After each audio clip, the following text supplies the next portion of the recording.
Bulavinaka, and welcome to another episode of Empower and Protect. I'm your host, Melania, and today we have one of my favorite guests of all time on the show, and that is my own mother. So, obviously, no bias there, but a huge part of our show is telling inspiring stories to empower our youth, empower our women, and I just thought, who better to bring on than my own mother, who I've seen grow in so many capacities and is just excellent across all of them.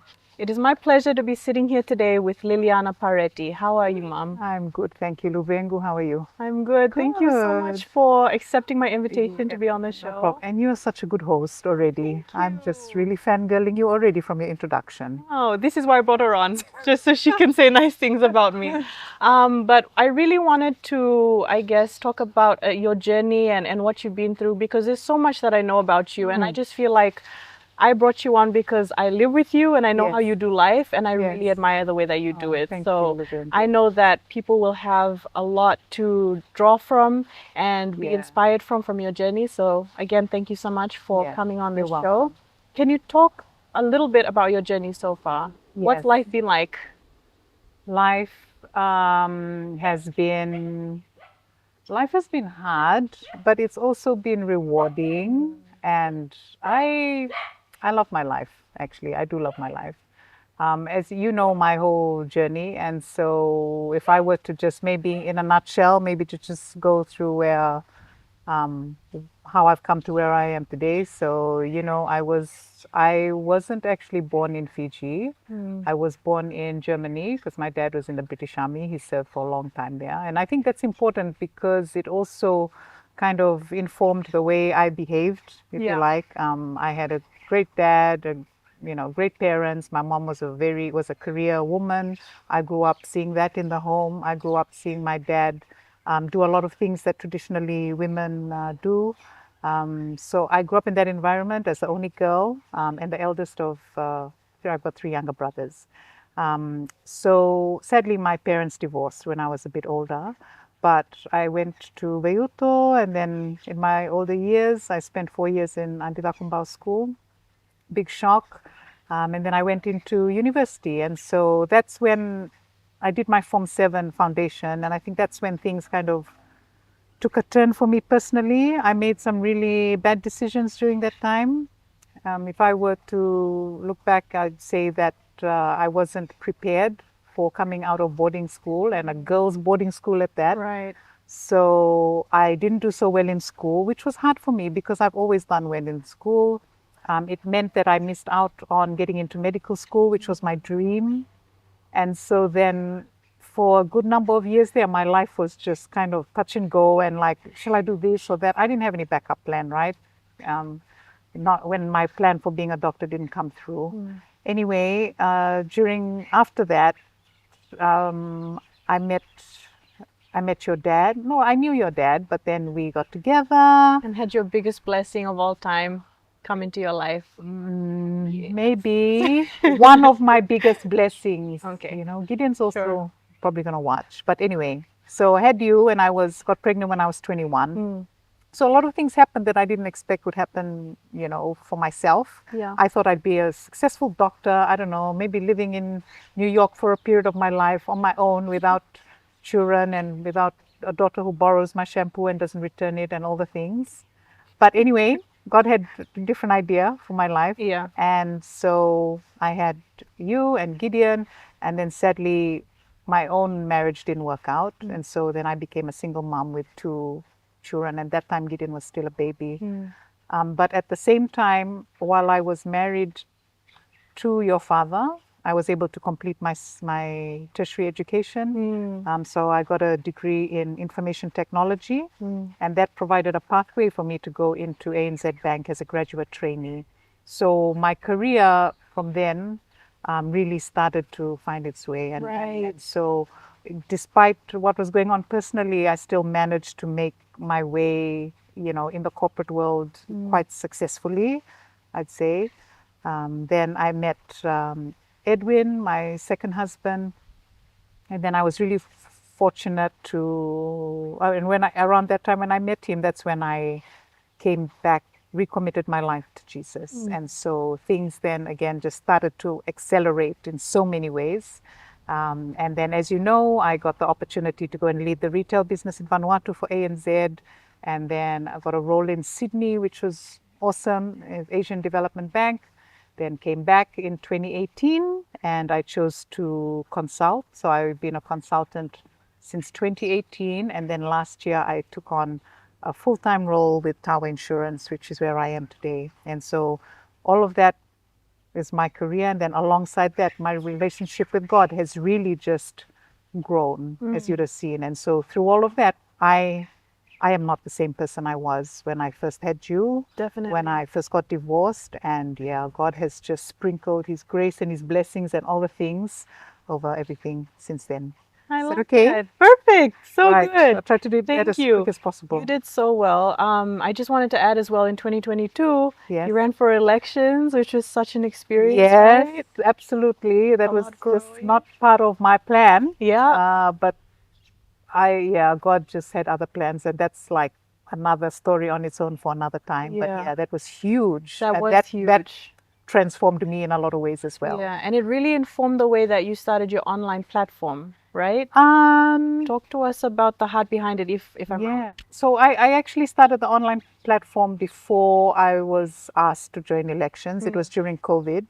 And the reason was, like you've just heard me talk about my journey and so many things that I've changed in my own life, so many successes, so many heartaches. One thing that I've been very fortunate to have over the years is some good close friends in different seasons.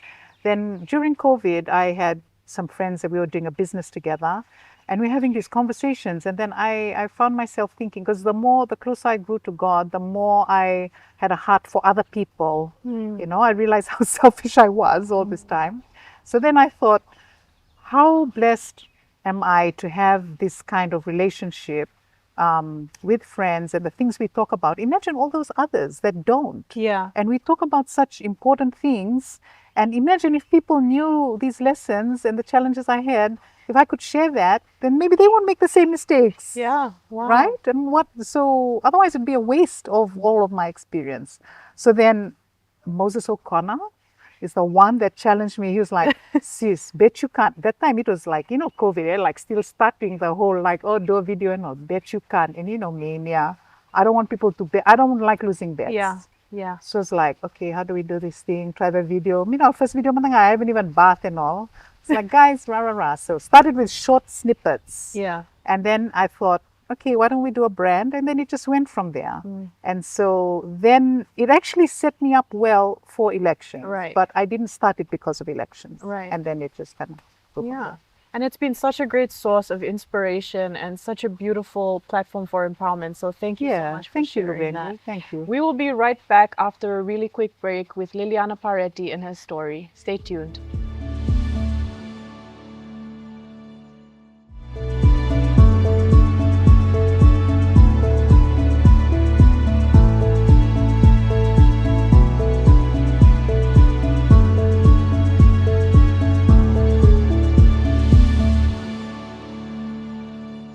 Welcome back to Empower and Protect. We're here with Liliana Pareti, also known as my mother, and we're just going to jump straight into it. So, Mom, I know from a first-hand experience that you're an amazing parent. Thank you, And Papa. I'm not even saying that for the cameras. I genuinely think you've got parenting down pretty well. Thank you. Obviously still learning, because I know you might say that yourself, but I think you're an amazing mother. Thank you. And so I kind of want to hear your perspective on some of the parenting issues that we're seeing today and how we can really empower our young people from a Right. parent's perspective. Right. So I was just thinking about, you know, the rise in social issues that we're seeing nowadays that are really just affecting our young people, like substance abuse. Yes. And I was wondering, from your perspective, what is the root of it?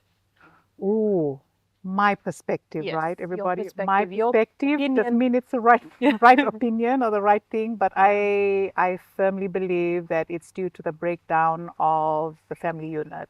I really believe that. The more I've come closer to God in my faith, the more I understand the design of how a family should be, you know. And so you've got the mom and you've got the dad, you've got the two parents, and they have very specific roles. And so those roles are intentional in order to raise children the way they're supposed to be raised. And so what I've seen is because there's a lot of teenage pregnancy, there's a lot of families that have multiple children from different dads or different moms, there's a breakdown in that structure in itself.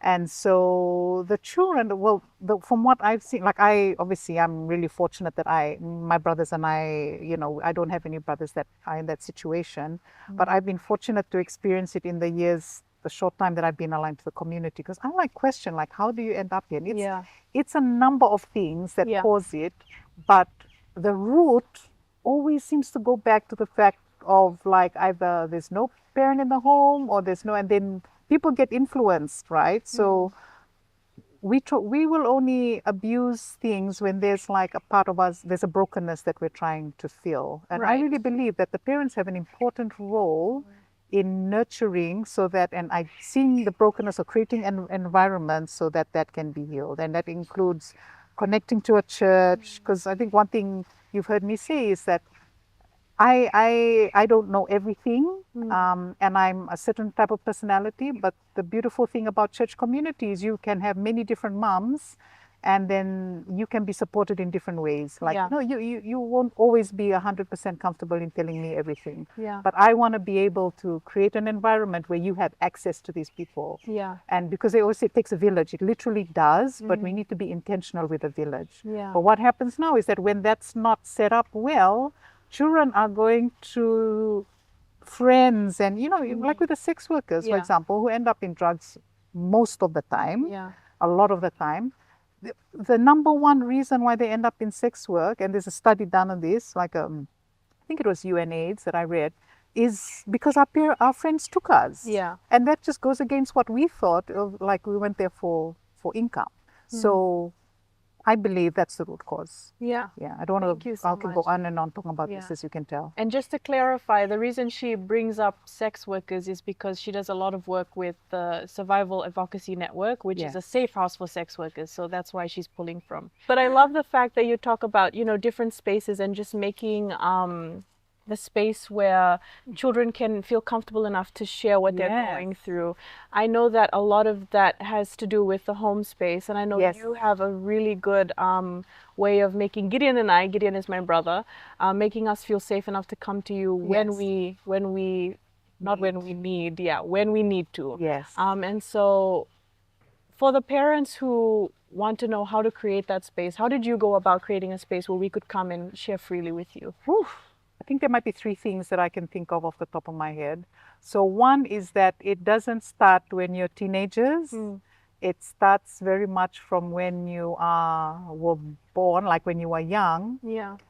One of the things that I always, and I didn't actually know who told me to do this. It definitely didn't come from my family because my mom is just so impatient with questions. But one thing I always committed to do was that when my children ask me a question, I'm going to answer. And parents might say, yeah, of course we do that. But really, can you imagine a 3-year-old child that has just learned how to talk, asking about everything from why is the sky blue to why do I have to go to the toilet to do my business? But having to explain in a paper and not like say, well, hey, just go and do it because that's what you're supposed to do. You'd be surprised at just how valued the children feel by asking anything and you not laughing at them. So that's right. I'm so thankful that somehow I got the wisdom to do that, because now in hindsight, that actually set us up really well for when you became older and there were more serious questions. But I also want to say it doesn't mean that it came naturally, because there's still stuff that the kids go through that kind of like, when it comes to boys or like sex or something like that, it's still not easy to talk about, right? So that's one thing. Start as early as possible. The second thing is when they get older, you'll find that they talk less and they're going to ask their friends the questions, and they come home, come home from school, or come like, oh, Luvingo, how was school? What? Like, I've been busting my things to feed you and pay your school fees, and that's all you can say. So it's very easy to get annoyed and irritated. But what I learned is that, again, by this time, I was really just seeking God and like, Father, you need to help me with parenting these two beings because they're getting on my last nerve. One thing he gave me wisdom to do is whenever you're in the house with the children, put your phone down, just be there, just be present. Either I'll sit and maybe watch TV or I'll just be around. Even if they are not talking to you, I wanted my children to look and see that they're like, oh, I can go and talk to mom. You find when you see anybody on the phone, it's unlikely that you'll disturb. And sometimes when they do, they go like, Wele, Baba, Wele, Mama, that kind. Yeah. So that also helped that, Yes. right? And then the last one is when as they start to grow, be very observant of the different types of personalities because they work very differently. I've learned now that when Gideon talks best when he's just about to go to sleep. He's calmed down, he's, come off all the adrenaline from the day, and he just wants to lay down and he wants to talk. So I make myself available at that time, and I do not force him to talk when I want to talk. And his time of talk is very different from Melania's. Melania's kind of like middle of the day, I've done a few things, I've done my workout, I've ticked all my boxes, I want to talk now. Yeah. So I'm like, okay. So be very observant of that. Yeah. So I hope that's helpful. There's Definitely. three So things. thanks. It's so thoughtful Yeah. and so useful. And I think that, just making a note of your children are different. It's Yeah. not a one size fits all kind Yeah. of approach. And so thank you so much for Yeah. sharing that. You're welcome. We are going to go for another quick break and we'll see you shortly. Naka.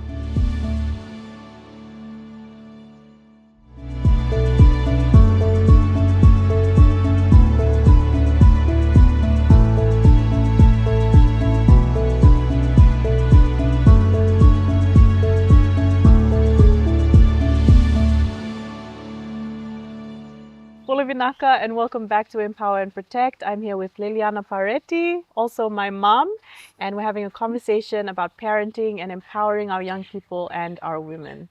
So, Mom, I want to know some of the defining experiences of your parenting journey, and please save a little of the embarrassment, okay? Just like a censored version. You never thought of me when I did my show and you Okay. started talking, Baba, Yeah, so go this is my ahead, freedom. chance. Yeah. So defining moments other than childbirth, Yeah. which just puts you off having children. Yeah. Yeah, I can think of two, and I'll give it's an example from you and Gideon. Because even though I just talked about creating spaces and asking questions, that still doesn't mean that there haven't been challenging times as a mother, and there's still decisions that the kids make that I'm surprised that hurt me, that make me disappointed. And I always say, where did I go wrong? I've created the space and we're supposed to, but that's life, right? But a couple of the defining moments, one with Gideon, the defining moment with Gideon was when he started to make some choices that got him into a lot of trouble. And I was really surprised at those choices. Well, in the beginning I wasn't, because Gideon is an adventurous child. Yes, he is. But there were so many of them in a short period of time that almost got him expelled from school. Like, it was so serious. And he knew that he had disappointed me.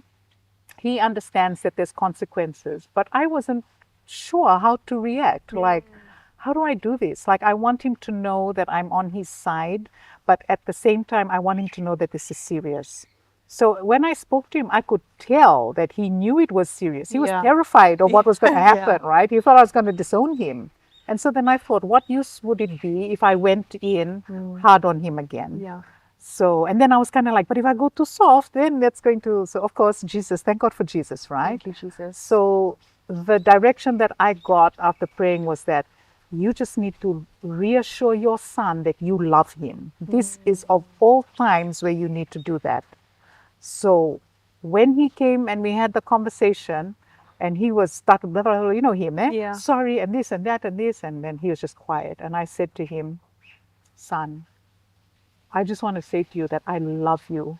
I don't love you any less than I did yesterday. And he just burst into tears. And I said, we are going to get through this together. Let's understand the decisions you made. Why did you make the decisions? And let's equip you with things so you don't do that again. There's going to be consequences. You're still going to be punished, but do not forget that I love you and I'm going to love you through this. Okay? So that was really important. And it really transformed him, you know. The second thing is when you won Miss Hibiscus. So the whole thing, okay, going into it and all, is like, first of all, can't believe my daughter is actually going to do it, I which know, is awesome. crazy. But you came out of that a different person. Mm, You came out of that like 10 times more mature than just in that short week, Nia. yeah, definitely. And then all of a sudden, you had this platform where people are looking up to you. All this time, I was the one with a platform where I had that sort of thing. So Yeah. suddenly, my role is changed. And I was like, what? Guys, I thought I was a celebrity here, first thing. But then you had this popularity, and what you needed from me was different than what you needed from me before hibiscus. Right. And then I had to very quickly, like, I was kind of like caught off guard, like, okay, what do I do here? Nia's going into these spaces on her own, using her voice, representing things she believes in. What is my role here? So I realized, and you've heard me say this before, but the best way I can describe it is the story in the Bible with Esther and Mordecai. So Esther is the queen, right? But if you read the story, you'll see the influential role that Mordecai had on her. The way that he raised her up, even when she was in the palace, he'd sit at the gates and watch her. And when the time came for her to talk to the king to say, please save my people, she sent message and she said, please, somebody go and tell Mordecai that I can't do it. Like, I just can't do it. And Mordecai said to her, you know what, if you can't do it, God's going to pick someone else. So I realized there that in your position, it's very similar. Yeah. And I think the problem here is sometimes as parents, we get in the way of our children in their season. Yeah. I could have very well said, oh, you know what, you're only 25. Just follow my lead. Yeah. I'll go with you. And if I had not realized that I need to step back, Yeah. be the Mordecai, and when I'm talking to you, as you know, I don't say, Nia, really, you could have done better. You should have done this. I've been very careful and intentional with my words and saying, Melania, first of all, that was brilliant.